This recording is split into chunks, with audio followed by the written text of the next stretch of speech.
സംസ്ഥാനത്ത് വരും ദിവസങ്ങളിൽ മഴ തുടരുമെന്നാണ് കേന്ദ്ര കാലാവസ്ഥാ വകുപ്പിന്റെ പ്രവചനം. കണ്ണൂർ, കാസർഗോഡ് ജില്ലകളിൽ ഇന്ന് ഓറഞ്ച് അലർട്ട് പ്രഖ്യാപിച്ചു. അതിശക്തമായ മഴയാണ് കണ്ണൂർ, കാസർഗോഡ് ജില്ലകളിൽ പെയ്യുന്നത്. ഈ ജില്ലകളിൽ സ്കൂളുകൾക്ക് അവധിയും നൽകിയിട്ടുണ്ട്.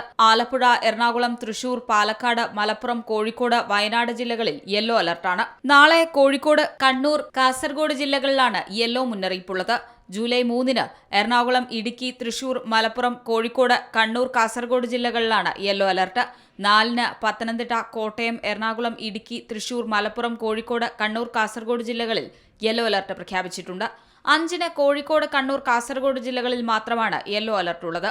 ജൂലൈ ആദ്യവാരം സംസ്ഥാനത്ത് ശക്തമായ മഴ തുടരുമെന്നാണ് മുന്നറിയിപ്പ് പറയുന്നത്. ഏതായാലും സംസ്ഥാനത്ത് ജൂലൈ മാസത്തിൽ സാധാരണ ലഭിക്കുന്ന മഴയേക്കാൾ കുറവ് മഴയ്ക്കാണ് ഇത്തവണ സാധ്യതയെന്ന് കേന്ദ്ര കാലാവസ്ഥാ വകുപ്പ് മുന്നറിയിപ്പ് നൽകിയിട്ടുണ്ട്. എൽനിനോ പ്രതിഭാസം തുടരുന്ന സാഹചര്യത്തിലാണ് സംസ്ഥാനത്ത് മഴ കുറയുന്നത്. കേരള, ലക്ഷദ്വീപ്, കർണാടക തീരങ്ങളിൽ മത്സ്യബന്ധനത്തിന് പോകാൻ പാടില്ല എന്ന നിർദ്ദേശവും മത്സ്യത്തൊഴിലാളികൾക്ക് നൽകിയിട്ടുണ്ട്. കേരള, ലക്ഷദ്വീപ് തീരങ്ങളിൽ മണിക്കൂറിൽ 40 മുതൽ 50 കിലോമീറ്റർ വരെയും ചില അവസരങ്ങളിൽ മണിക്കൂറിൽ 60 കിലോമീറ്റർ വരെയും വേഗതയിൽ ശക്തമായ കാറ്റിനും മോശം കാലാവസ്ഥയ്ക്കും സാധ്യതയുണ്ടെന്നാണ് പ്രവചനം. ഉരുൾപൊട്ടൽ, മണ്ണിടിച്ചിൽ, മലവെള്ളപ്പാച്ചിൽ സാധ്യതയുള്ള പ്രദേശങ്ങളിൽ അധികൃതരുടെ നിർദ്ദേശാനുസരണം സുരക്ഷിതമായ സ്ഥലങ്ങളിലേക്ക് മാറി താമസിക്കണം. നദിക്കരകൾ, അണക്കെട്ടുകളുടെ കീഴ്പ്രദേശങ്ങൾ എന്നിവിടങ്ങളിൽ താമസിക്കുന്നവരും അപകട സാധ്യത മുൻകൂട്ടി കണ്ട് അധികൃതരുടെ നിർദ്ദേശാനുസരണം മാറി താമസിക്കണമെന്നും പൊതുജനങ്ങൾക്ക് നിർദ്ദേശമുണ്ട്.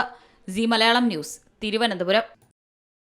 ഏറ്റവും പുതിയ വാർത്തകളും വിശേഷങ്ങളും വിരൽത്തുമ്പിലറിയാൻ സി മലയാളം ന്യൂസ് എല്ലാ ഡിജിറ്റൽ പ്ലാറ്റ്ഫോമുകളിലും ലഭ്യം.